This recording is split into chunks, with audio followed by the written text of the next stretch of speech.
el señor Lizares, y van a pasar unas personas con unas canastitas, que es lo que todas las semanas se reúne para entregárselo él. Gracias.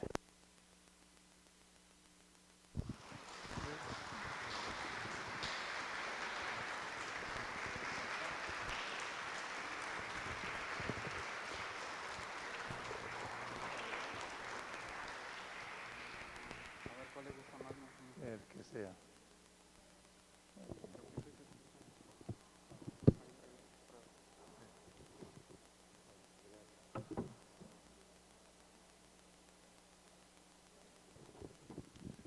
Buenas noches.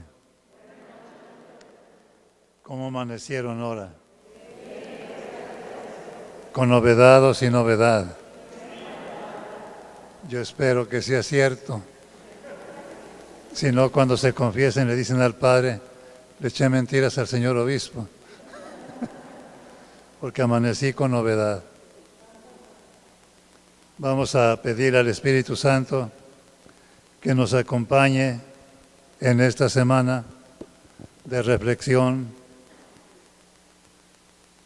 y que nos ayude a sacar fruto de ello. En el nombre del Padre, del Hijo y del Espíritu Santo. Ven, Espíritu Santo, llena los corazones de tus fieles. Envía, Señor, tu Espíritu y todo será creado. Oh Dios, que iluminaste a los apóstoles con la luz del Espíritu Santo, haznos dóciles a tu Espíritu para gustar siempre el bien y gozar de sus consuelos. Te lo pedimos por Cristo nuestro Señor. Reina de los apóstoles, trono de la sabiduría, San Juan María Vianney, en el nombre del Padre, del Hijo y del Espíritu Santo. Sentados, por favor.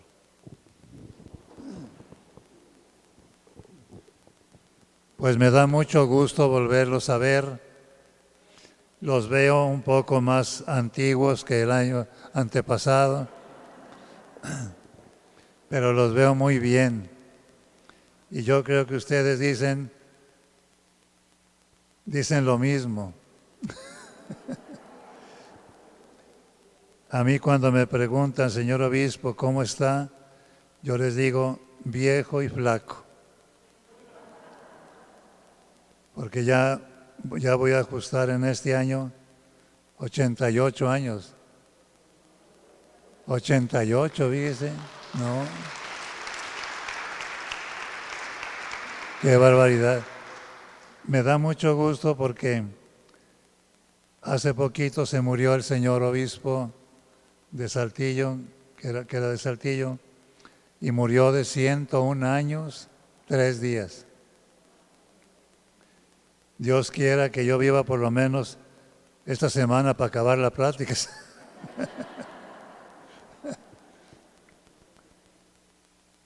Como cada año, Dios nos reúne en la Cuaresma para hablarnos y para decirnos qué quiere de nosotros y cómo quiere que sigamos caminando por este mundo hasta que lleguemos al final de la vida y entremos, como dice el Salmo 94, a su descanso. Este año ha acabado ya un poquito la pandemia y ya nos podemos reunir siquiera un buen número de personas en el templo. Yo había querido venir el año pasado y el antepasado, pero el antepasado me dio el COVID. El año pasado, pues ya ven que no estaba prohibido todo. Y me dijo el padre Portillo, ahora no nos vaya a engañar, si va a venir diga, y si no, para decirles a las gentes.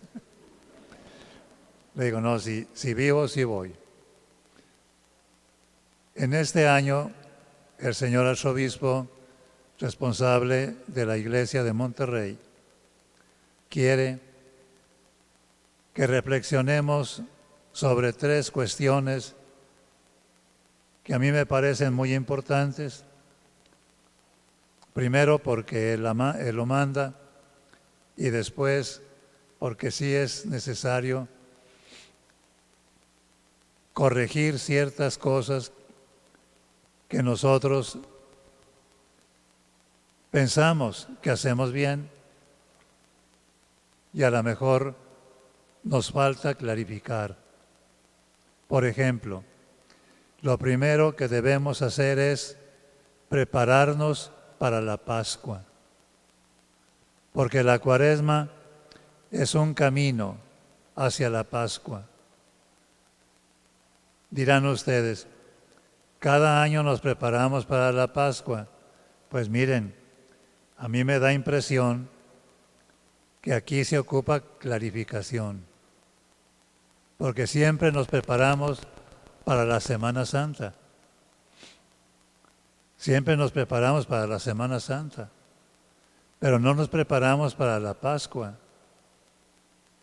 Y sobre todo, pensamos nosotros que la Pascua de Resurrección no tiene mayor sentido que una fiesta en la que hay que hacer un monumento, hay que venir a rezar el Vía Crucis, hay que ver a Cristo en la cruz, hay que tocar las campanas y traer el agua bendita, como que ahí, en todo, ¿para qué? Parece que es lo que nos preparamos.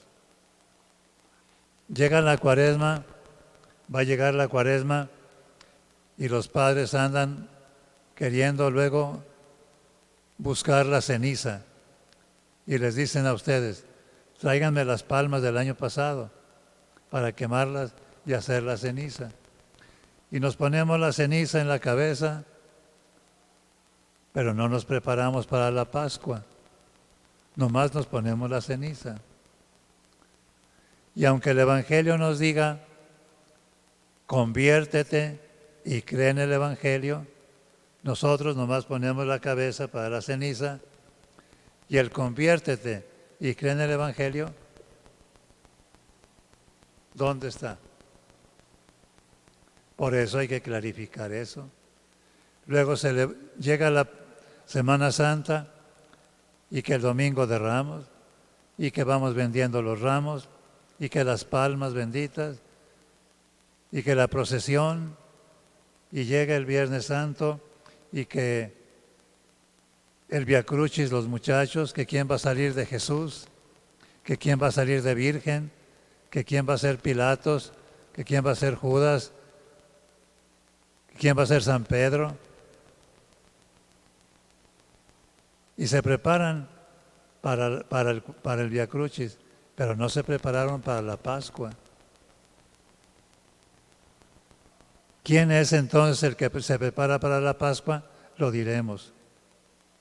Ese es lo primero que debemos nosotros alcanzar, el primer objetivo que debemos alcanzar.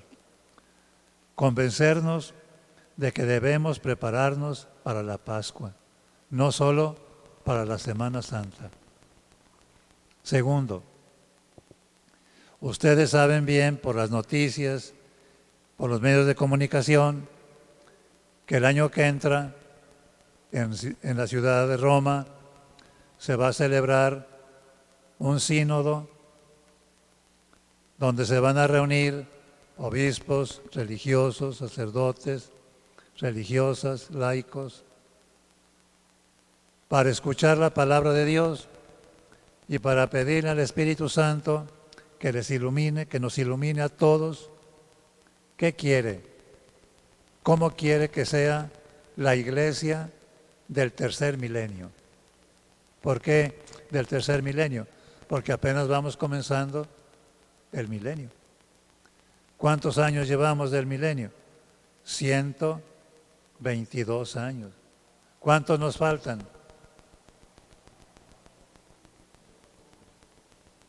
878. Fíjense todo lo que nos falta. El Espíritu Santo es el que nos ilumina, el que nos guía. Él es el que tiene la gracia que Jesús nos dice que es el protagonista de la evangelización. Por tanto, Él nos guía. ¿Qué nos va a decir? ¿Qué les va a decir a los padres conciliares, sinodales, y a los laicos sinodales, y a las religiosas y religiosos sacerdotes que van a ir al sínodo? ¿Qué les va a decir? Yo quiero que la iglesia sea como. Tienen que estar atentos a la palabra y a la voz del Espíritu. Y nosotros tenemos que pedir por ellos, para que estén atentos. Y una vez que escuchen lo que el Espíritu Santo quiere que sea la iglesia, nos lo digan. Ya el Papa Francisco nos ha hablado. Dice, yo quisiera que así como la iglesia es cuerpo de Cristo, es una iglesia misionera, es una iglesia evangelizadora, yo quisiera que también fuera una iglesia sinodal. ¿Qué significa sinodal? La palabra sínodo viene de dos palabras. Sin, que significa juntos, y odos, que significa camino. O sea, una iglesia donde todos vamos caminando. Ya enseguida diremos, cuando tratemos este asunto, de cuáles son los objetivos que se pretenden en el sínodo. Tercero, por tanto, primero, prepararnos para la Pascua. Segundo, pedirle al Espíritu Santo sus luces para que ilumine a la iglesia y que sepamos lo que Él quiere que la iglesia sea en el tercer milenio. Y tercero, lo tercero que debemos alcanzar en esta semana es aprender a orar con la lección divina. Ya ustedes han oído muchas veces sobre la lección divina.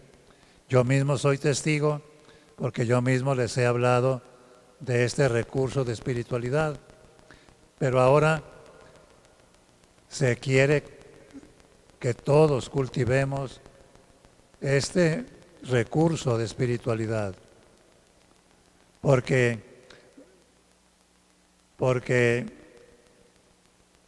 ocupándonos de la lección divina, la palabra de Dios se conoce más, se contempla más, llega más al corazón.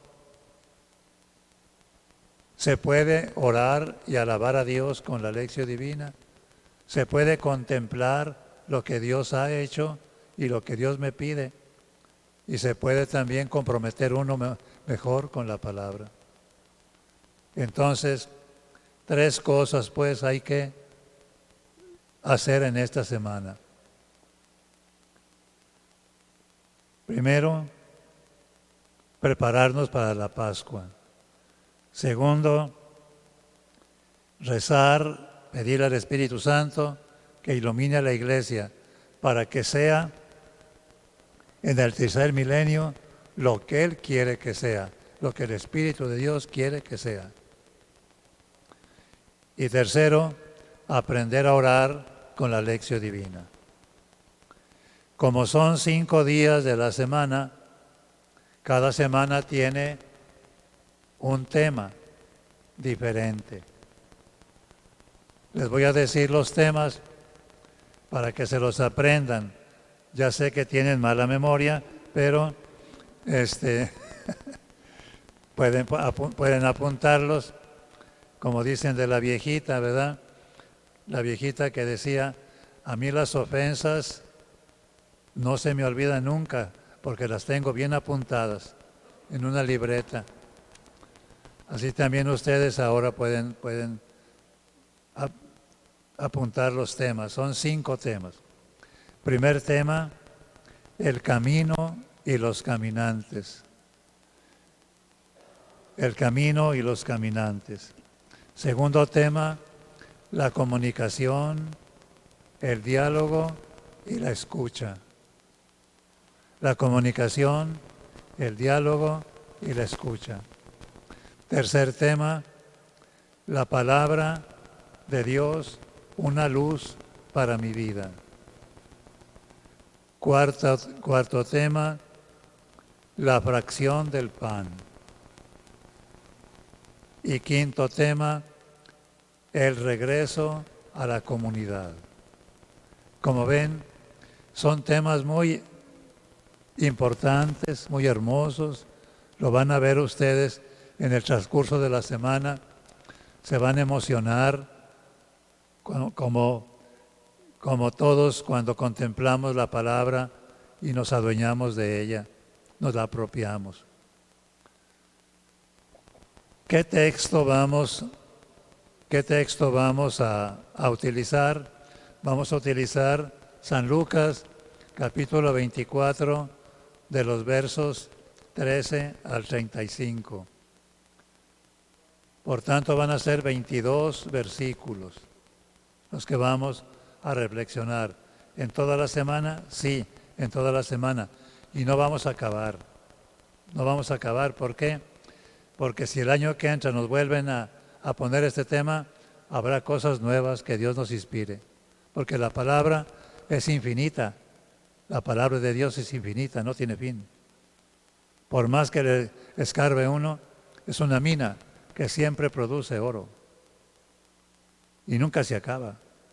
¿No quisieran una mina de esas? Pues ahí está la palabra. Bien, quiero volver sobre el asunto primero. Prepararnos para la Pascua. ¿Por qué debemos prepararnos para la Pascua? Aunque lo voy a tratar muy bien, si Dios quiere, el jueves cuando hable de la fracción del pan. Yo les adelanto ahora un punto que me parece importante. No es lo mismo la piedad popular que la liturgia. La piedad popular nos ayuda, pero la liturgia es algo sumamente importante. ¿Por qué? Porque la piedad popular está llena de devociones, que devoción a la Virgen María, a los santos, ¿verdad? Peregrinaciones, etc. Pero la liturgia no. La liturgia es el ejercicio del sacerdocio de Cristo. Y por tanto, la Pascua es un anticipo de la gloria del cielo. Y al mismo tiempo es un anuncio a los que no conocen el primer misterio y el más importante de la fe. ¿Qué dice San Pablo? Si Cristo no resucitó, nuestra fe es vana. Por tanto, la Pascua es un anuncio querigmático, es un anuncio gozoso. Cristo ha resucitado. Y también es un anuncio de la futura gloria. Entonces, el que se prepara para la Pascua, se prepara para salir del pecado a la gracia, del error a la verdad, de las tinieblas a la luz, de la desesperanza a la esperanza, de la tibieza al fervor, de la necedad a la sabiduría. Es un cambio. Entonces el que nada más pone la cabeza para la ceniza y no cambia, el que viene nada más a la procesión de Ramos y trae su palma y viene a la procesión del Vía Crucis y nomás trae su vela o su cruz, pero no se confiesa, no cambia de vida, no pasa, pues ¿cómo? Si los israelitas no hubieran salido de Egipto y hubieran pasado el Mar Rojo y hubieran llegado al desierto, ¿cómo seguirían? esclavos. Pero ¿cómo hicieron? Dios los sacó, los pasó milagrosamente por el Jordán, por el desierto, y los llevó a la tierra prometida. Y todo ese tiempo, 40 años, fue preparación para llegar a la tierra prometida. Y cuando llegaron a la tierra prometida, les dijo, así tienen que prepararse para llegar al cielo. El que se prepara para la Pascua, si se muere después de Pascua, ese se preparó ese pasó de la muerte a la vida y de la vida al cielo. ¿Con qué razón en la misa decimos, anunciamos tu muerte, proclamamos tu resurrección, ven Señor Jesús? Por tanto, es un anuncio querigmático. Bien, en la cuestión del sínodo, todos los temas que vamos a ver tienen una página en la que se nos habla del sínodo. ¿Por qué se nos habla del sínodo? Porque es un acontecimiento eclesial que va a tener como lema, como lo que se va a estudiar ahí, es todo muy importante. Todo muy importante. La comunión, la colaboración y la misión. Para poder caminar juntos se necesita tener todo en común. Que no haya diferencias, unirnos todos. Como dice el Evangelio, no hay diferencia entre judío y no judío, entre gentil y no gentil. Todos somos hermanos. ¿Qué vamos a hacer para que se acabe todo lo demás y podamos vivir la comunión? Y si vamos en comunión, vamos colaborando todos juntos. Y entonces todos juntos podemos alcanzar la misión que Dios nos ha encomendado. Por eso es importante esta reunión. Y además, porque como les dije anteriormente, el Espíritu Santo habla y dice lo que la Iglesia debe ser en el tercer milenio. Por fin, lo de la Lectio Divina. La Lectio Divina, ustedes saben bien que la Lectio Divina tiene 5 partes. Primera parte, lectura. Segunda parte, reflexión. Tercera parte, oración. Cuarta parte, contemplación. Quinta parte, compromiso. Qué importante. Las devociones no tienen eso, ¿se fijan? La devoción, por ejemplo, ¿qué tiene? Cuando ustedes vienen y rezan la novena del Señor San José, o la novena de San Juan María Vianney, pues rezan nomás y dicen, oh Señor, que nos diste a santo sacerdote Juan María Vianney, modelo de santidad para todos los sacerdotes y para nosotros, nuestro patrón, etc. Y ahí queda. Pero ¿quién quiere ser igual a él? ¿Quién quiere ser igual a él? ¿Cuál de los muchachos quiere ser cura como él? ¿Por qué? Ese oficio no me gusta, matarile. Claro, pues ¿cómo? ¿Verdad? Pero ¿quién quiere casarse y divorciarse y juntarse con otra mujer y otra y otra? Ese oficio sí me gusta, matarile. ¿Verdad? La Lectio Divina no es una devoción, es un recurso de espiritualidad. La palabra de Dios no se lee solamente con el entendimiento, sino con el corazón. Importante recurso. Por eso tiene esas 5 partes: lectura, reflexión o meditación, oración, contemplación y compromiso. Entonces, cada tema, cada día, vamos a hacer un ejercicio de Lectio Divina. Yo espero que no se enfaden porque hay que repetir mucho las cosas, porque si no se repiten, no se aprenden. Si fuéramos grabadoras, pues qué a gusto, ¿verdad? Bastaría decirlo una vez y ya quedaba bien grabado. Pero no, tenemos mala memoria, como el gallo viejo. Ahora se dice, no se dice gallo viejo, se dice memoria de teflón, ¿verdad? ¿Ya saben por qué teflón? Pues sí, no se nos pega nada, ¿ves? Salimos de la misa, salimos del domingo de la misa y del sermón, de la homilía. ¿Qué dijo el Padre? ¿Qué dijo?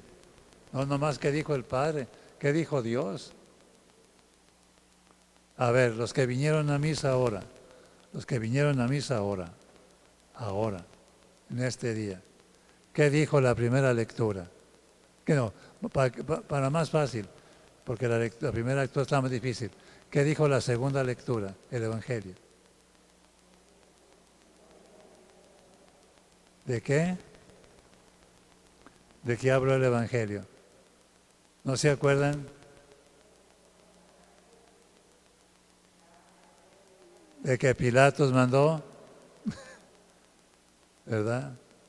Ayer el Evangelio de ayer, Pilato mandó matar a los...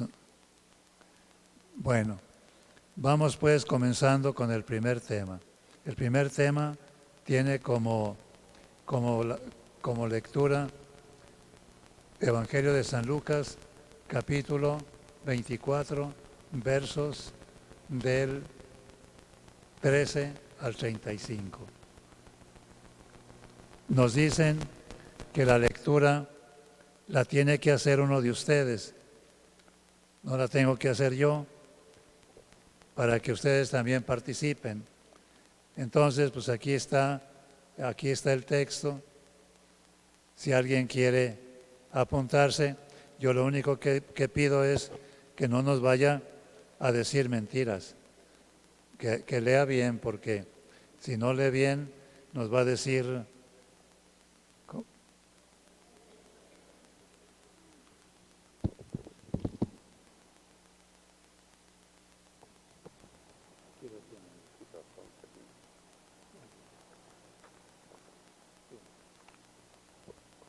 Está muy largo, pero es el primer día.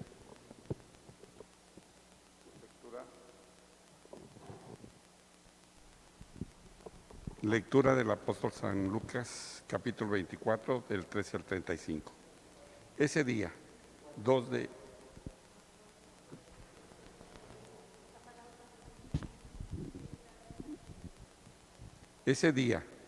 de ellos iban caminando hacia una aldea llamada Emaús, situada a unos 10 kilómetros de Jerusalén. Iban conversando sobre todo lo que había sucedido. Mientras hablaban y discutían, Jesús se acercó y se puso a caminar con ellos, pero algo en sus ojos impedía que lo reconocieran. Jesús les preguntó, ¿de qué van hablando por el camino? Entristecidos se detuvieron y uno de ellos, llamado Cleofás, le dijo, tú eres el único forastero en Jerusalén que no sabe lo que ha sucedido estos días. Él les preguntó, ¿qué sucedió?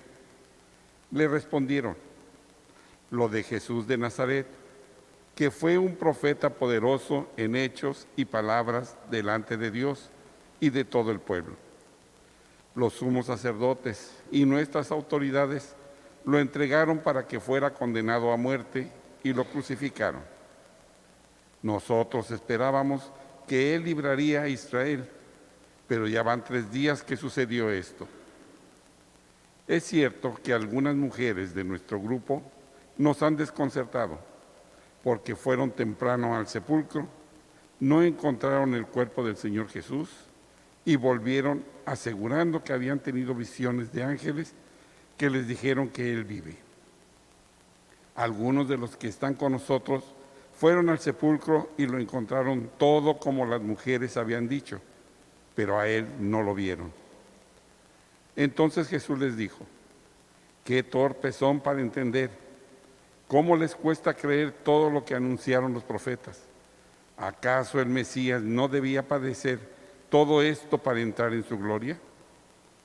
Y comenzando por Moisés y todos los profetas, les explicó todo lo que en las Escrituras se refería a él. Cuando se acercaron a la aldea a la que se dirigían, Jesús hizo como que iba a pasar de largo, pero lo detuvieron, insistiéndole: quédate con nosotros, ya es tarde y el día se acaba. Entonces entró para quedarse con ellos. Jesús se sentó a cenar, tomó el pan, pronunció la oración de acción de gracias, lo partió y se lo dio.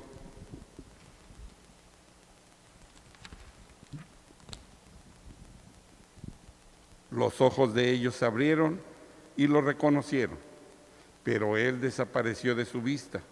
Entonces se dijeron uno a otro: ¿acaso no ardía nuestro corazón cuando nos hablaba por el camino y nos explicaba las Escrituras? En ese mismo instante se pusieron en viaje y regresaron a Jerusalén. Allí encontraron reunidos a los 11 y a los demás que estaban con ellos. Estos decían: es verdad, el Señor ha resucitado y se apareció a Simón. Y por su parte, los que habían regresado de Emaús les relataron lo que les sucedió en el camino y cómo habían reconocido a Jesús en el momento de partir el pan. Palabra de Dios.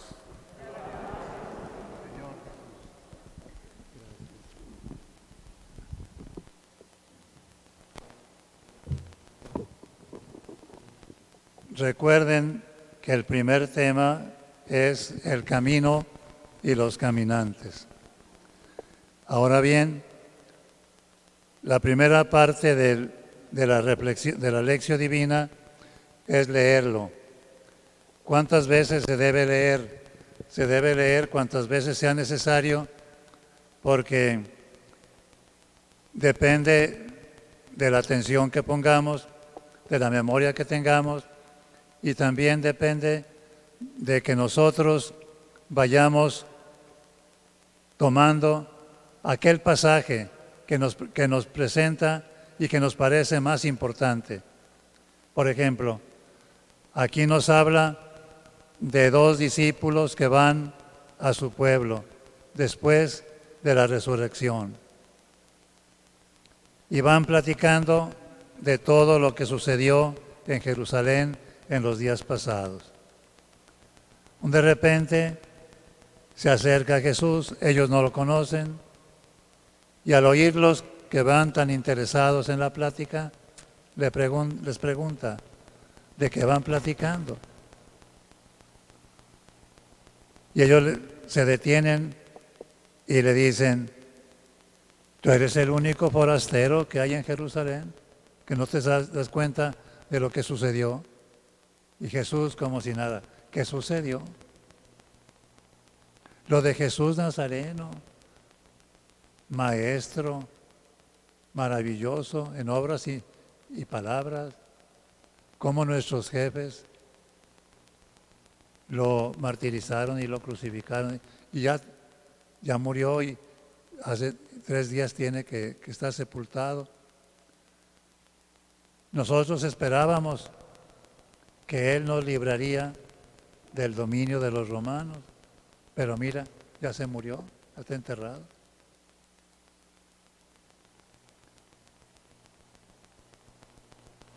Es cierto que algunas mujeres del grupo fueron y vieron visiones de ángeles, pero a Él no lo vieron. También fueron algunos de los hombres que están entre nosotros y vieron que lo que dijeron las mujeres es verdad, pero a Él no lo vieron. Jesús, escuchando lo que le decían los discípulos y viendo la tristeza que los embargaba, de repente se pone Él a decirles: qué torpes son para entender y qué duros son para creer lo que dijeron Moisés y los profetas acerca de Jesús. ¿No oyeron ustedes que tenía que padecer, que tenía que morir, que tenía que ser sepultado y que resucitaría el tercer día? Y empezó desde el principio del libro de Moisés y los profetas, empezó a hablar de él. Y los discípulos emocionados. Y cuando llegaron a la aldea, ya era tarde. Fíjense, caminaron 10 kilómetros. ¿A qué horas comenzarían a caminar? ¿Cuánto más o menos se hace caminando 10 kilómetros? ¿1 hora? No, yo creo que más, ¿verdad? Si son mujeres rencas, van. Si son hombres que van con muletas, pues van a durar mucho, ¿verdad? Si es un maratón, pues a lo mejor llegan más pronto, pero son 10 kilómetros, es mucho rato. ¿Cuánto platicarían? Pues yo creo que platicaron mucho. Y eso que eran señores, ¿qué tal si fueran mujeres? Habían platicado más, ¿verdad? Bueno, y cuando llegaron, hizo señas como que quería irse, quería pasar. Y le dijeron los discípulos, no te vayas, quédate con nosotros. Hay un salmo, hay un himno muy bonito que dice, todavía hay granos en el granero y pan para que comas y para que cenes. Llegó, se sentó, le sirvieron, tomó el pan, hizo la bendición, dio gracias, lo partió y se los dio. Y lo reconocieron al partir el pan. Pero cuando quisieron hablar con él, había desaparecido.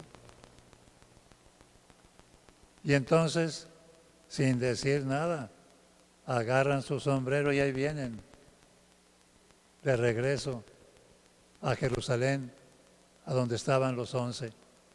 Y los encontraron juntos y empezaron a oír que es cierto que resucitó, se le apareció a Simón. Y luego ellos también ahí van con su cuchara. Y también a nosotros se nos apareció, ¿verdad?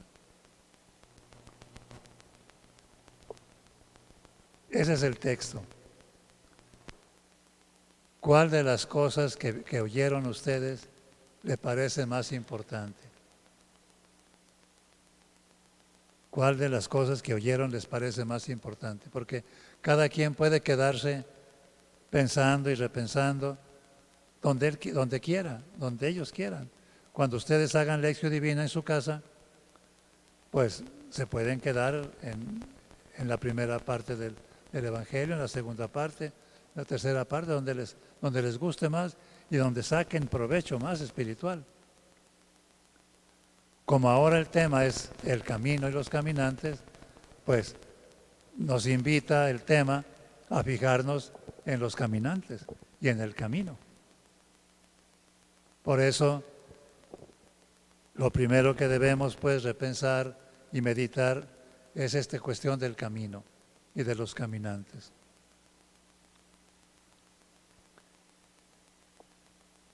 Los primeros seguidores de Jesús se pusieron el nombre los del camino. Así se pusieron el nombre. ¿Por qué? Porque Jesús siempre caminaba, nunca estuvo estático. Jesús era un caminante. Iba y venía, iba y venía. Y cuando hablaba, ¿verdad? Cuando hablaba, pues también utilizaba esta palabra. Un día dijo Jesús, yo ya me voy a la casa de mi Padre y a donde yo voy, ustedes ya conocen el camino. ¿Y qué dijo Tomás? No sabemos ni dónde vas, mucho menos el camino. Pobre de Tomás, como que no estaba muy muy bien, ¿verdad? Porque si dice voy a la casa de mi padre, pues ya saben el camino. No sabemos ni a dónde va, mucho menos el camino. ¿Y qué dijo Jesús? Yo soy el camino, la verdad y la vida. Por eso los primeros creyentes en Jesús decían, somos los del camino. Y si somos los del camino, somos caminantes. Somos caminantes. Entonces, ¿quién les puso a los primeros creyentes en Jesucristo?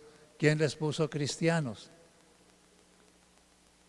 El nombre de cristianos se lo pusieron los paganos en Antioquía.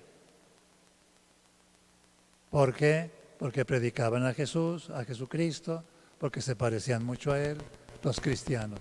Pero ellos, su nombre propio de ellos, antes de que los llamaran cristianos, era los del camino.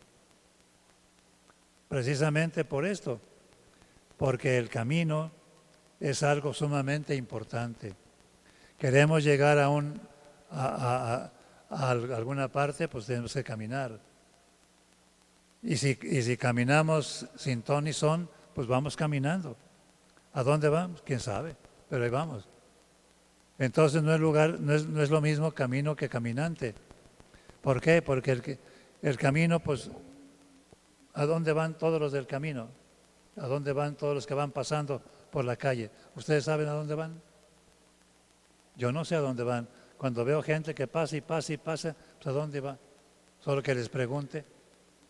Pero si no les pregunto, ahí van, son caminantes, van por el camino. En cambio, el caminante no es solamente el que camina, sino el que va directito a una meta.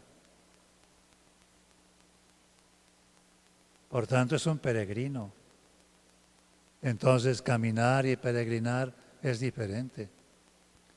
El peregrino lleva una meta clara.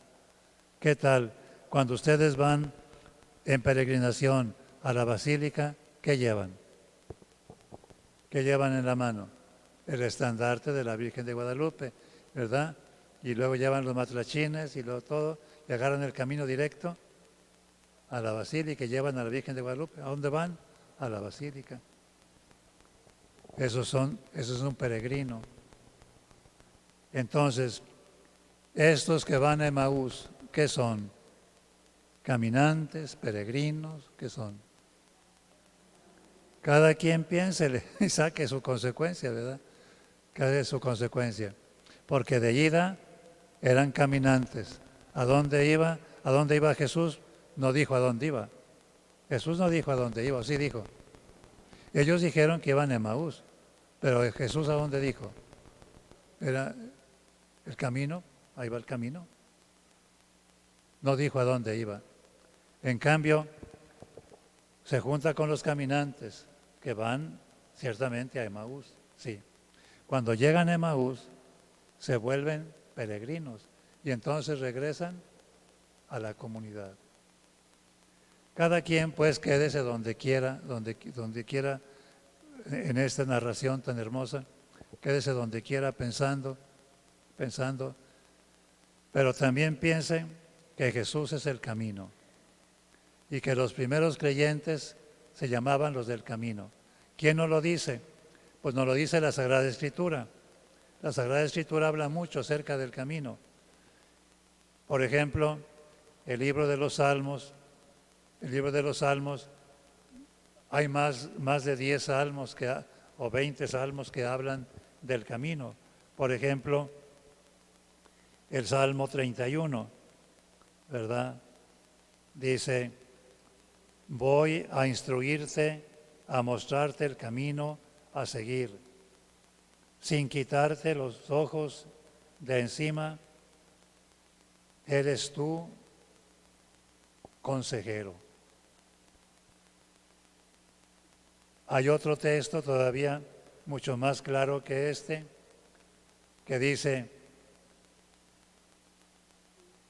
me enseñarás el camino de la vida, me hartarás de gozo en tu presencia, de dicha perpetua a tu derecha.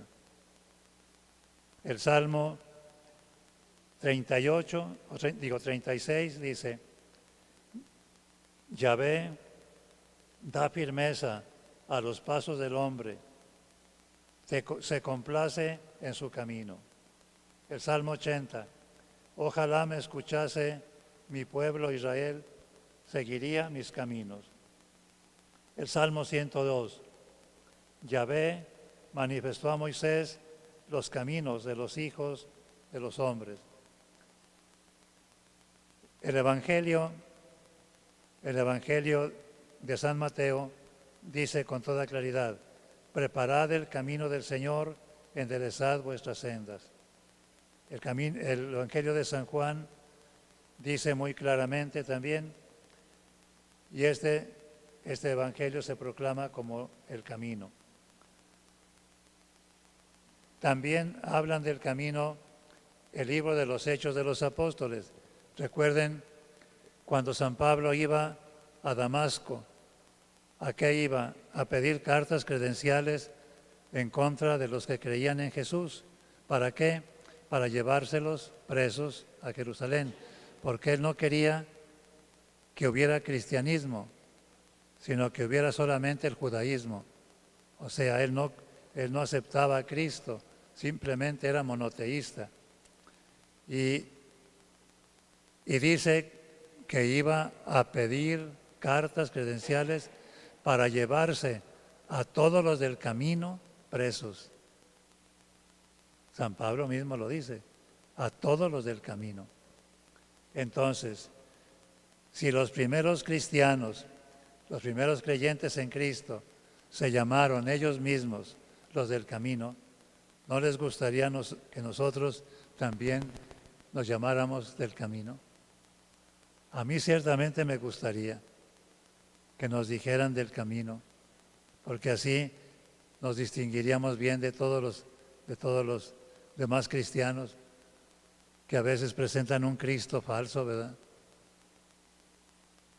En cambio el camino, pues ya sabemos que es el camino, la verdad y la vida, y seguimos a Jesús. Ahora bien, vamos ahora, después de esta reflexión pequeña que hicimos en la segunda parte de la lección divina, a pasar a la tercera parte.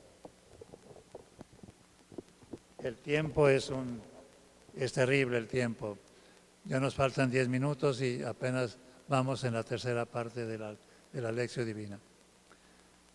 Viendo lo que dice el texto de San Lucas, capítulo 24, versos del 13 al 35, oyendo la reflexión y sabiendo que Jesús nos pide seguirlo a Él, que Él es el camino, la verdad y la vida, y que los primeros cristianos caminaban todos juntos y caminaban como hermanos y caminaban y se ayudaban mutuamente y peregrinaban todos a la tierra prometida. Nuestros padres caminaron de Egipto hacia la tierra prometida. Tenían una meta segura. Nosotros también tenemos una meta segura. Entonces, ¿vamos por el camino o vamos fuera del camino?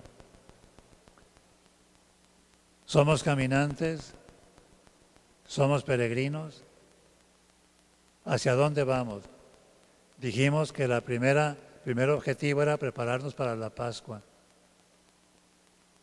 ¿De veras me estoy preparando para la Pascua? Ahora, ¿a quién le tenemos que contestar esa pregunta? Se la tenemos que contestar a Dios, no a mí. Yo no soy nadie para juzgarlos. ¿A quién le deben contestar? A Dios. Contéstenle. Díganle si se están preparando para la Pascua. Díganle si aborrecen el pecado. Díganle si dejaron la vida mala. Díganle si ya dejaron el error y buscan la verdad. Si ya dejaron la desesperación y viven ahora la esperanza segura. Si ya dejaron la incredulidad y viven la fe. si las buenas obras que realizan son obras de su fe y de su esperanza, si saben dar razón de su fe y de su esperanza. Todo eso tenemos que decirle a Dios: Señor, ¿cuántas cosas me faltan? ¿Cuántas cosas me faltan para las exigencias que tú me pides? Ciertamente estoy descubriendo apenas ahora que cuantas veces han pasado los años, me he preparado para la Semana Santa, pero no me preparo para la Pascua. Y yo ahora sí quiero prepararme para la Pascua. No quiero ya solamente prepararme para la Semana Santa. Yo quiero participar, sí, en la devoción popular, en el Vía Crucis de los jóvenes. Yo quiero participar en las procesiones, sí, pero lo principal, yo quiero cambiar de vida. Yo quiero nunca dejar tu camino. Yo quiero seguirte a ti. ¿Por qué? Porque tú dices: el que camina conmigo no andará en tinieblas, porque tendrá la luz de la vida. Yo quiero esa luz. Y allí nos podemos quedar en la oración por horas, hasta por días si queremos. Hasta por días si queremos. Una vez que hemos hecho la oración, podemos pasar ya a la contemplación. ¿Qué hemos descubierto de novedad que no sabíamos en este texto? Si yo les preguntara, a ver qué me contestan, ¿qué día caminaron los discípulos a Emaús?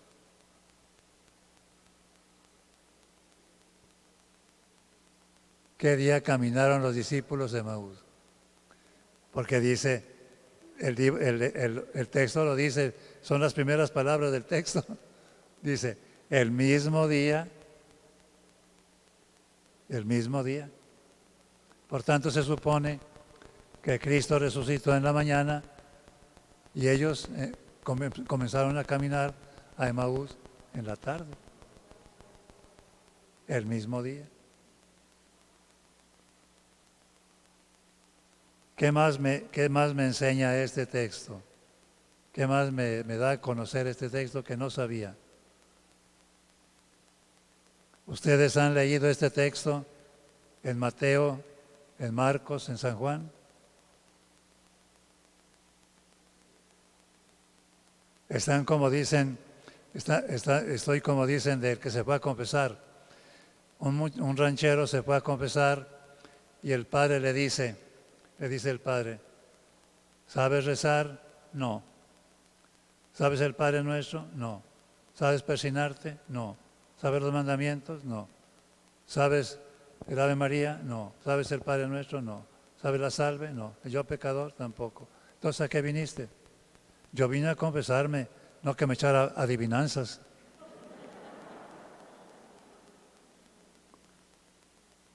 A lo mejor les estoy echando adivinanzas. Ni Mateo, ni Marcos, ni San Juan narran este texto. Solamente San Lucas. Solamente San Lucas. Por eso es interesante esta enseñanza. Luego también me enseña, si yo soy un caminante,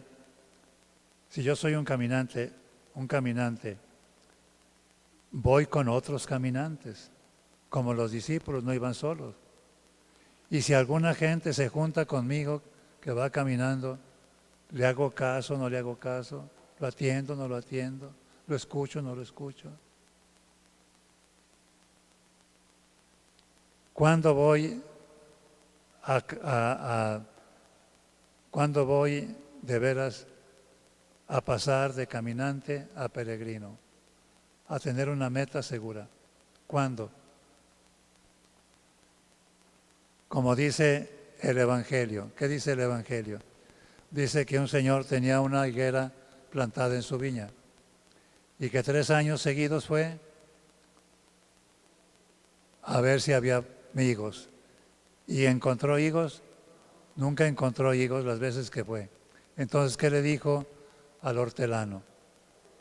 Córtala, no debe estar ocupando lugar de balde. ¿Y qué dijo el hortelano?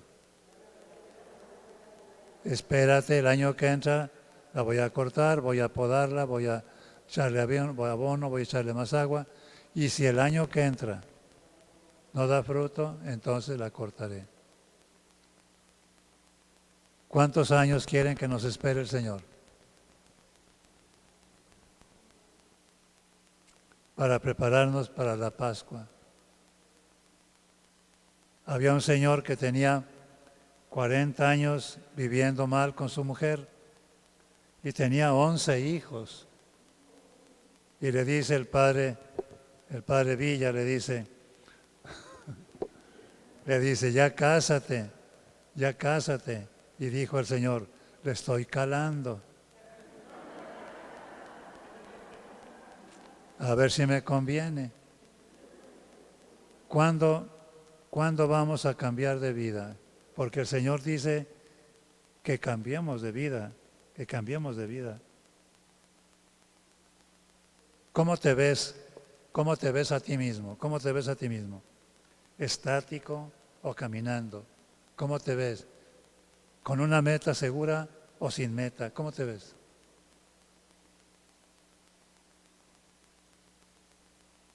Jesús tenía una meta segura.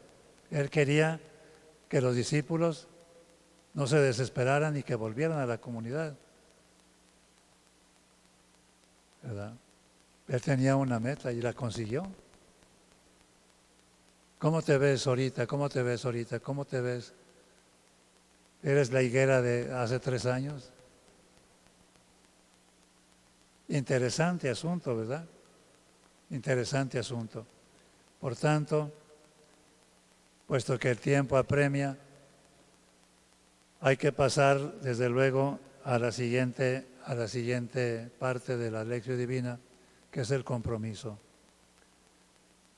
¿Qué me pide Dios al presentarme su palabra tan hermosa, tan especial, tan sincera, tan clara?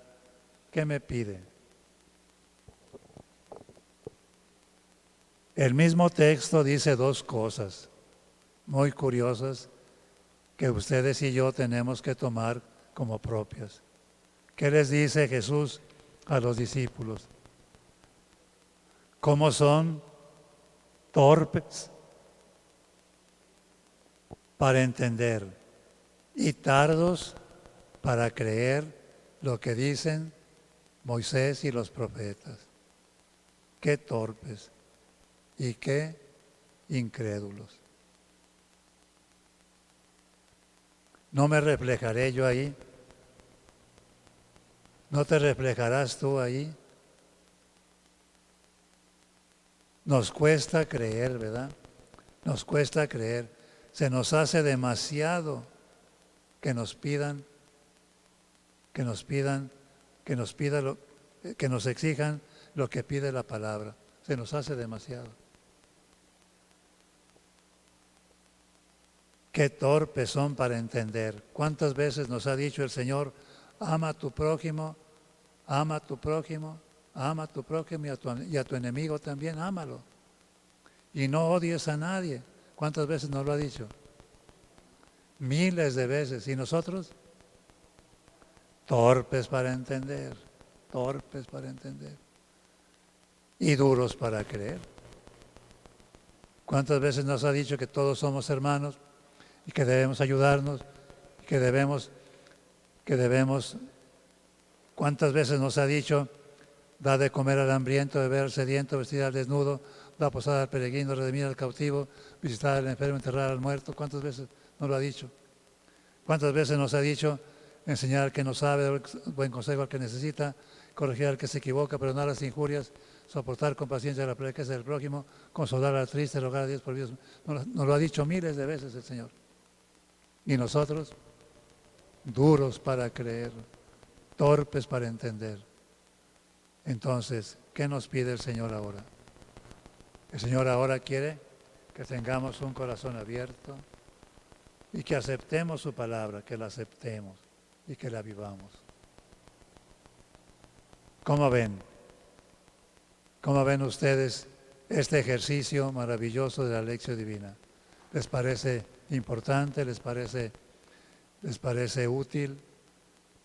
¿Por qué?